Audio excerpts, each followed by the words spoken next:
Hey everyone, welcome back to the channel. Today, we're tackling a super timely topic: how to transfer Litecoin from your Phantom wallet to Coinbase in 2025. With the crypto world evolving fast, this step-by-step guide will help you move your assets securely and efficiently. Whether you're a seasoned trader or just dipping your toes in, this process is straightforward once you know the ropes. First things first, make sure you have everything set up. You'll need the Phantom Wallet app installed on your device, some Litecoin in your wallet, and a verified Coinbase account. If you don't have these, pause the video and get them ready. It's crucial for a smooth transfer. Alright, let's dive in. Step 1. Open your Phantom wallet and log in with your secure credentials.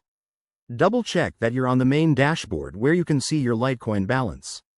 Security is key in crypto, so always verify you're on the official app to avoid any scams. Step 2. Navigate to the Send or Transfer option in Phantom. Select Litecoin from your list of assets. Now, you'll need your Coinbase Litecoin wallet address. Head over to Coinbase, log in, and find it in your wallet settings. Copy that address carefully. One wrong character could send your coins into the void. Step 3. Back in Phantom, paste the Coinbase address into the recipient field. Enter the amount of Litecoin you want to transfer, and don't forget to review the transaction fees. In 2025, network fees might be lower due to upgrades, but always aim for a balance between speed and cost. Step 4. Hit Review and double-check everything: amount, address, and fees. Once you're confident, confirm the transaction. You'll get a prompt to approve it, probably with your wallet's security features like biometrics or a PIN.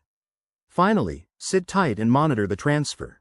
It might take a few minutes to an hour, depending on the network. Once it's done, check your Coinbase account to confirm the Litecoin has arrived. And there you have it. Your transfer is complete. Remember, crypto is all about caution, so always keep your private keys safe and use two-factor authentication. Thanks for watching. If this helped you out, give it a thumbs up, subscribe for more crypto tips, and drop a comment if you have questions. See you in the next video.